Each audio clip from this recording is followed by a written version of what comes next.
Who do you allow to be in your ear? What kind of relationships are you developing? Are they an asset to you or they are a liability? Do they elevate your spirits or do they tear you down? We get two types of people, nourishing people and toxic people. Nourishing people, they bring the best out of you. They encourage you, they inspire you, they hold you accountable. Toxic people, they are critical people, always telling you what you can't do. They're always measuring your possibilities based upon their failures. They don't know what's possible for you. My mother said, never let anybody tell you what you can't do, son, especially if they haven't done it. So as you begin to look at yourself, begin to identify the relationships that you communicate with most and say, hey, is this relationship helpful to me? Do you have those people in life that appeal to the worst in you and not the best in you? And whenever they connect with you, they bring you down to where you were before? Some of you have been giving security clearance to things and people that have no business getting near your heart. You need to learn how to guard that thing. Because if you don't guard it, stuff gets in it, and what gets in it comes out of it. That's why you have to decide that I'm gonna guard my heart, and I'm not gonna let anything get security clearance. Guess what? Shame, you don't have clearance to my heart. Insecurity, you don't have clearance to my heart. Doubt, sorry, you don't have clearance. Depression, you don't belong in my heart. Loneliness, not anymore. I'm not giving you access. I'm guarding my heart so I can rebuild and become stronger. Your intake matters. What are you taking in? What are you consuming during this moment of broken heart? You need to learn to think, because thinking makes you act effectively in the world. Thinking makes you win the battles you undertake, and those could be battles for good things. If you can think and speak and write, you are absolutely deadly. Nothing can get in your way. I'm going to make it. It's possible. Your dream is possible. Say that to yourself every day. Feed your mind with words that you write and words that you speak to yourself. Feed your faith, and your doubts will starve to death. It's possible. It's possible. Even when you have no evidence to point to, say to yourself, it's possible. There's nothing as powerful as a made-up mind. It's a struggle sometimes to do that, especially when you have people around you telling you that it's not possible. And they're constantly pointing out your failures of the past, constantly reminding you of all of the things that you don't have going for you. How many marriages have ended because of social media? Your grandparents that's been married for 30, 40, 50 years did not have social media to contribute to the dysfunction of their marriage. We are growing up in a technology age where communicating and social networking has went to a whole nother stratosphere. So technically, it's became even more challenging to be in a functioning, healthy marriage or relationship. Trying to handle heartbreak, it's so important that we understand there has to be output to our life. Listen to me, if you're broken, don't take a break. Don't let the person who didn't love you stop you from meeting the person who will love you.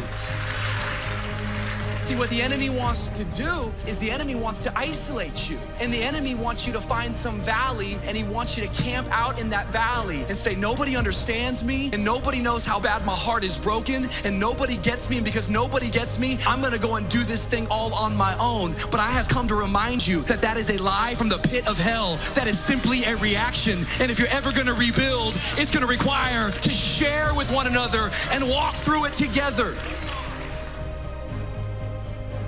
Feelings will lead us astray. Feelings can get us into trouble. And throughout life, you're going to have plenty of opportunities to lose your temper and say things you regret. You're going to get up some mornings and feel like being depressed, feel like being impatient, feel like getting upset. See, the feelings are always going to be there. But we've got to learn how to follow wisdom and do what we know is right and not just follow our feelings around. I heard somebody say, I can feel my emotions rising, but I made a decision not to get on board. Just because you can feel those emotions doesn't mean you have to get on board. And to be disciplined means to do the right thing when you feel like doing the wrong thing. When you feel like saying something that you know you shouldn't say, no, don't get on board. things aren't going your way and you kind of feel like being discouraged. No, you've got to learn to discipline the negative feelings and keep a good attitude anyway. When somebody offends you and you feel like holding a grudge, no, discipline that emotion and learn to forgive them anyway. Pain of discipline weighs ounces, but the pain of regret weighs tons. And if we live a lazy, undisciplined life, and we just give in to our feelings, and we act on these emotional impulses, we're going to make very poor choices that we regret later on. We would be much better off to just discipline ourselves right now so that later on we don't have to carry that heavy load of regret. I mean, how many times have we acted on our emotions and said something that we know we shouldn't say, and later on it ends up hurting us in that relationship? How many people today act on their emotions and they get involved in a relationship outside of their marriage, and later on it ends up tearing the whole family apart? Friends, the pain of discipline is minuscule compared to the pain of regret. Find out who you're associating with. If those people add something to you, if they give you something in return, or is it all just a give and take, meaning like they just take and then you give? That's a bad relationship, man. Get the negative energy out of life. These people that you're around, they're always complaining and everything else. They're taking part of your soul. You only have so much to give every single day. Why waste it on that, guys? You gotta love yourself in order to love somebody else, guys. You gotta be whole and happy with who you are if you can never help somebody else out. People say, oh, it's selfish to just care about yourself. Well, if you need some fixing and reworking, it's not selfish, because you can get yourself better and then be able to really lend a hand in an honest way to somebody to really help them out. I don't care how much you murmur and complain and kick and fuss and scream and yell. When you know that God has a plan for your life, he has you tied up while you're acting crazy. Tie you up while you're trying to do your own thing. Tie you up while your ambition is out of control. Tie you up while your temper is raging. Sometimes God will tie you up till the time is right. Nothing will work. Your money won't work. Your career won't work. The boyfriend will leave. The house will sell. Because when God has you tied up, he's not going to let you get away. Has there anybody in here that's ever been tied up? When I look at how my friends got loose, I thank him for tying me up. I wasn't happy about it then, but I'm glad about it now. When I think about the person I almost married, Lord, I thank you for tying me up. When I think about the job I almost got, Lord, I thank you for tying me up. When I think about the people who wouldn't let me in their clique, Lord, I thank you for tying me up. When I think about the people who stopped speaking to me, Lord, I thank you for tying me up. I want you to ask yourself, do I love myself enough to give myself permission to go after what I want? Like, do I love myself enough to exercise this weekend? Do I love myself enough to study that extra hour?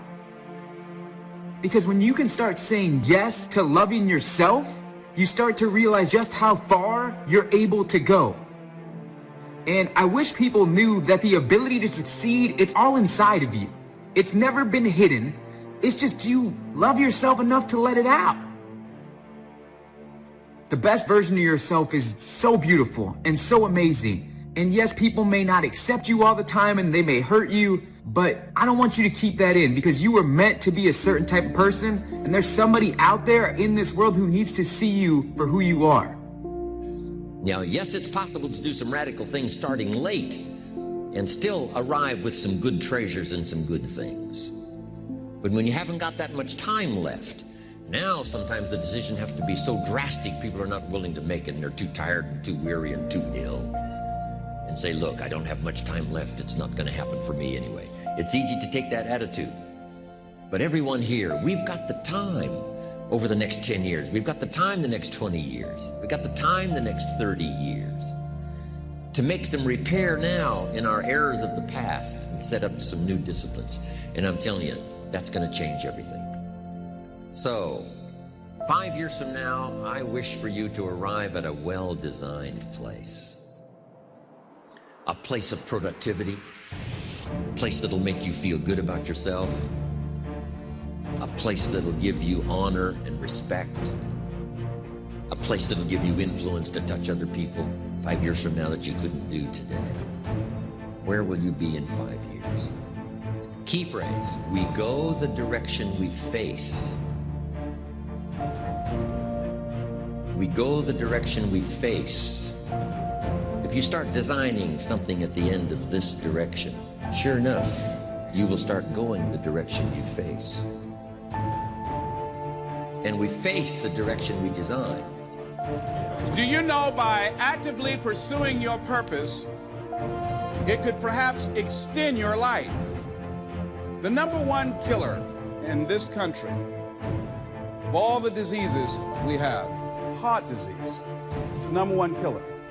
And if you ask most people, when is it that the majority of people have their first major heart attack? Some people will tell you as a result of obesity, or smoking cigarettes, or high cholesterol, or high blood pressure. And all of those are contributing factors. However, the truth of the matter is that most people don't realize that the majority of people suffer their first major heart attack on Monday morning between 8 a.m. and 9 a.m. People getting ready to go to jobs that they don't like, jobs that are making them sick. You see, when you're not pursuing your goal, you are literally committing spiritual suicide. When you have some goal out here that you're stretching for and reaching for that takes you out of your comfort zone, you'll find out some talents and abilities you have that you didn't know you had. If there is a magic word that stands out above all the rest, this is the one: discipline. Discipline is the bridge between thought and accomplishment, the bridge between inspiration and value achievement, the bridge between necessity and productivity. Remember, all good things are upstream. The passing of time takes us a-drifting, and drifting only brings us the negative, the disastrous, the disappointment, and the failure. Failure is not a cataclysmic event. It is not generally the result of one major incident, but rather a long list of accumulated little failings. Failing in life is failing to think today, failing to act today, failing to care, to strive, to climb, to learn, to keep trying day by day.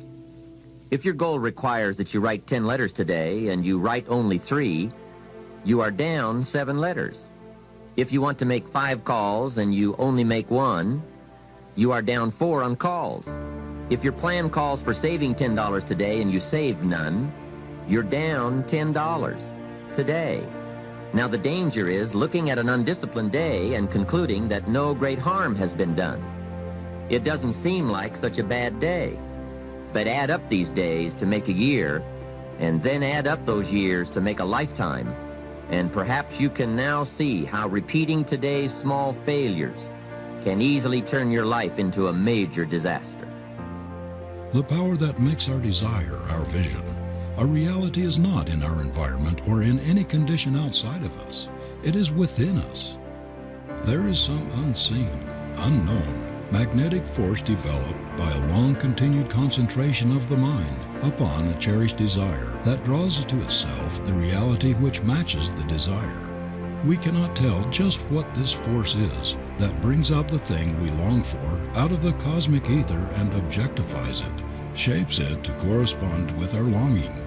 We only know that it exists. The cosmic ether everywhere surrounding us is full of undreamed potencies, and the strong, concentrated mind reaches out into this ether. This sea of intelligence attracts to its own and objectifies the desire. All human achievements have been pulled out of the unseen by the brain through the mind reaching out and fashioning the wealth of material at its disposal into the shapes which matched the wishes, the desires of the achievers. Where have you been? Why are you here? And where are you going? And that's what I ask you. Where have you been? Where have you been up to this point? You look at your life. You look at what you produce. Is it giving you what you want? Are you living on purpose? Are you living your dream? Are you acting on your ideas? Are you doing all you can do? Have you gotten comfortable? Are you procrastinating? Are you evading your own greatness? Are you surrounding yourself with people that can nourish you? Are you challenging yourself? Are you experimenting? Are you learning something different? Is your life an adventure or is it boring? Where have you been? Why are you here? What brought you here? Investing the time, the money. What brought you here? And where are you going? What is it that you can get out of this session, out of this lecture? That when you leave here, rather than this just being a spectator event, that you got some idea, some dream, that you might have to go back and brush it off and look at it again and say, I've got to do this. This is my stuff. This is what I'm supposed to do. This is why I showed up. Where are you going with your life? What decisions are you making right now as you look into the future?